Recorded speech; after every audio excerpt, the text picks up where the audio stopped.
За сайн байцгаана уу? Та бүхэнд энэ өдрийн мэнд хүргэе. За бод гарагийн буцалттай хамт эргэлээ. За 2025 оны хамгийн сүүлийн бод гарагийн буцалт буюу 11 сарын 10-нд бод гараг маань буцах хөдөлгөөнд шилжиж нэ. За бод гараг маань жилд 3-аас 4 удаа бол ухардаг байгаа.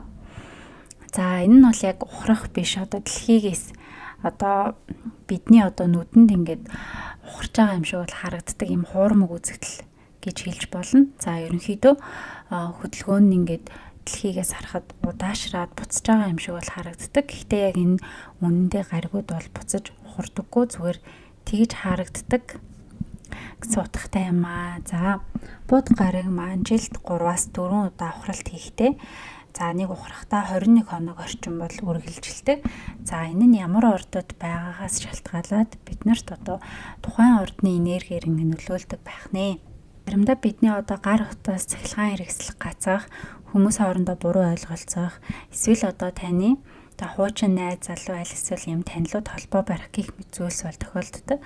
За энэ нь бол бод гарагийн буцалттай холбоотой юм аа. За энэ одоо ретрогрейд буюу одоо энэ ретроийг хэрхэн одоо 50 давах талаар бол дараагийнхаа хэсэгт өгүүлнэ. За хэрвээ та дэлгэрэнгүй одоо энэ бод гарагийн буцалт таны аль одоо амьдралын аль салбарт нөлөөлж байгааг мэдхийг хүсвэл за бичлэгээ дуустал нь сонсоорой. За бод гараг нь бол одоо буцалт хийхдээ тухайн салбартаа одоо шинэ гэрээ төсөл шийдвэр гарах үед бол ингээд саад учруулах магадaltaй байдаг учраас аль болох шинэ зүйлсийг эхлүүлэхээс зайлсхийх. За харин хуучин төслөө дахин шалгах, хянах, алдаагаа засах, илүү өөртөөгөө ажиллах, туршлага хөрөнгөлүүлэхэд бол ингээд хамгийн таатай үе гэж хэлж болно. За энэ удаагийн бод гараг маань номын ордод бол ухарч байгаа. Одоо буцаж байгаа. За тийм учраас энэ нь одоо номын ордны болон 9-р гэрийн хариуцдаг сэдв болох бидний амьдралын за оюун санаа, итгэл үнэмшил, боловсрол, шашин шүтлэг, алсын аялал, гүн ухаан гих зэрэг одоо сэдвтэй холбоотой зүйлсүүдийг ингээд өрнүүлэх, тэдгээр зүйлсийг ингээд илүү хөндөх магадaltaй. За хэрвээ та аялал, гадаад харилцаа, бичиг баримт, боловсрол, их сургуулийн шалгалт, олон улсын гэрээтэй холбоотой чухал одоо зүйлсийг хийх гэж байгаа бол анхааралтай байх хэрэгтэй. За ингээд бод гарагийн буцалт маань 12 ордуудад хэрхэн нөлөөлөх талаар орд бүр дээр ярья. Хэрвээ та өөрийнхөө мандалт ордыг мэддэг бол мандалт ордоороо, мэдэхгүй бол нарныхаа ордоор сонсоорой. За хамгийн эхлээд хоньны орд. За хоньны орднуудын маань бол 9-р гэрт бод гараг буцаж байна. За тэгэхээр энэ 9-р гэрийн хариуцдаг сэдв болох одоо их сургууль, суралцах, шалгалттай холбоотой сургуулийн асуудлууд хөндөгдөх. За мөн одоо бичиг баримт шалгалтын хувьар сургалтын төлөвлөгөөнд саатал гарах. За өмнө орхисон судалгаагаа дахин эхлүүлэх эсвэл эргэн харах. За аялалтай холбоотой, алсын аялалтай холбоотой аялын төлөвлөгөө цуслагдах, нислэг хойшлох, аяллаа бичиг баримтаа нягтлах, шалгах. За гадаад хүмүүстэй харилцахад мөн буруу ойлголцол үүсэх гарах магадaltaй учраас тэн дээр илүү их юм тайван хүлээцтэй байх. За амьдралын гүн утгыг одоо дахин бодож шинэ итгэл үнэмшил, сэтгэл татагдах ч юм уу амьдралын утга учирын талаар эргцүүлэн бодох боломжтой ийм одоо үе байна. За энэний дараагийн орд бол үхрийн орд. За үхрийн орднуудын маань хувьд бол 8 дугаар гэрт нь буюу одоо их мөнгөний гэр, хамтын бизнес, хөрөнгө мөнгө даатгалтай холбоотой энэ гэрт бол гарч байна. За тэгэхээр хамтрагчтайгаа буюу гэр бүл бизнесийн хамтрагчтай мөнгөний асуудлаар буруу ойлголцол гарахаас зайлсхийх, зээл татвар даатгалын бичиг баримт дээр алдаа гарах, эсхийг анхаарах, сайн хянах. За өмнө нь дарагдж байсан айдас, гомдол, дурсамж одоо гарч ирэх учраас сэтгэл зүйдээ илүү их ингээд анхаарах ч юм уу сэтгэлийн одоо ингээд цэвэрлэгээ хийхэд тохиромжтой үе. За ямар нэгэн нууц илрэх эсвэл одоо бусдын нууцыг мэдэх ч юм уу ийм бас боломжтой. За хамтын мөнгө, гэрээг сайтар шалгах. За хосууд бол дотны харилцаанд илүү дэлгэрэнгүй ярилцах.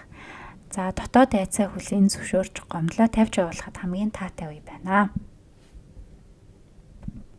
За эхрийн орднуудынхны маань хувьд бол 7 дугаар гэрт нь бод гараг ухарч байна. За энэ нь хайрын харилцаанд үл ойлголцол эргэлзээ үүсэх магадлалтай. За шинэ харилцаа эхлүүлэхээсээ илүүтэй өнгөрсөн харилцаагаа дүгнэх асуудлыг цэгцлэх. За гэрлэлт хамтын амьдралд маргаан үл ойлголцол гарч болзошгүй анхаарах. За хамтран ажиллах, гэрээ хэлцэл хийхэд эргэлзээ саад гарах магадлалтай учраас гэрээгээ сайтар шалгах. За хайр дурлал гэрлэлтийн харилцаагаа эргэн үнэлж асуудлыг тайван ярилцах. За хэрүүл маргаа үүссэн тохиолдолд илүү тайван хүлээцтэй байх, илүү бат бөх харилцаа бий болгоход таатай үе юм аа. За дараагийнх нь мэлхийн орд. Мэлхийн орднуудынх нь 50 дугаар 100 дугаар гэрт нь гарч байна. За энэ бол бидний өдөр тутмын хийдэг зүйлс, ажил, амьдралын ийм дадал хөвшилтэй холбоотой гэр байгаа. За ажлын байр төсөл өдөр тутмын үүрэгтэй эргэлзээ саад гарч болзошгүй. За өвчин, стресс, ядрал зэрэг асуудал эргэн сэдрэх магадлалтай тул эрүүл мэндэд анхаарах. За ажлын хамт олон үйлчлүүлэгч харилцаанд мэдээлэл буруу дамжих магадлалтай учраас анхаарах. За дэг журам ажил эрүүл мэндийг сайжруулах, шинэ дадал зуршил бий болгоход сайн. За шинэ ажил эхлүүлэхээс өмнө төлөвлөгөөгөө сайтан эргэн шалгах, дахин хянах. За ажлын бичиг баримт гэрээ тайлангаа сайн шалгах юм уу байна. За арслангийн орд. Арслангийнхны маань хувьд бол 5 дугаар гэртэн бод гараг ухарч байна. За энэ гэр бол хайр дурлал, романс, бүтээлч байдал, хүүхэдтэй холбоотой гэр. За тэгэхээр хүүхэдтэй холбоотой асуудал тэдний боловсрол, эрүүл мэнд эсвэл харилцаанд нь анхаарах үе. За хайр, романтик харилцаанд эргэлзээ тодорхойгүй байдал үүсч болзошгүйг анхаарах. Ур чадвар, хобби, бүтээлч санаанд саад гарах, уран бүтээл хийхэд удаашрах, анхаарал сарних боломжтой. За тийм учраас илүү их амарч ингэж бас өөртөө амралт өгөхөө. За хүүхдтэй холбоотой альва асуудлыг тайван боддоор дүгнэх. За бүтээлч төсөл, хобби, ур чадвараа эргэн үнэлж шин санаагаа дахин сайжруулах үе. За дараагийнх нь охины орд. Охины ордныхны маань хувьд бол 4-р гэртэн бод гараг ухарч байна.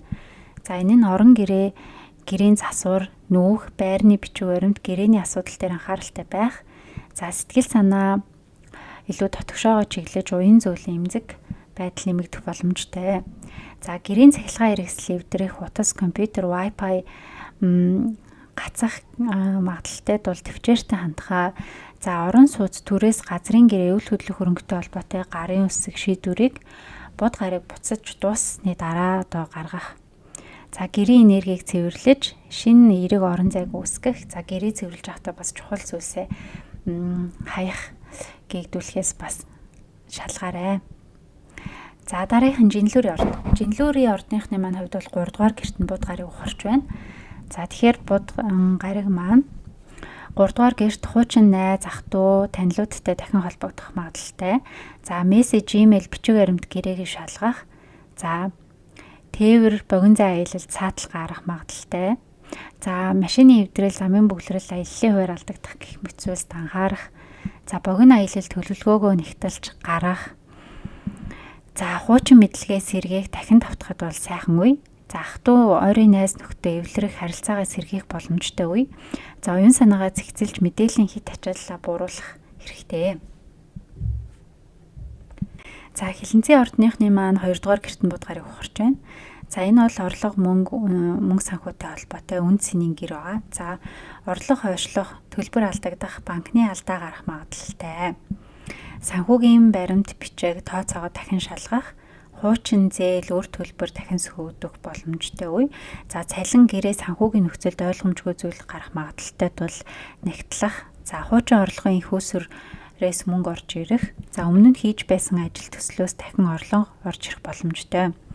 За хуучин хэрэглэгч, үйлчлүүлэгчтэйгээ дахин холбогдох гэх мэт асуудлууд өрнөх боломжтой үе байна.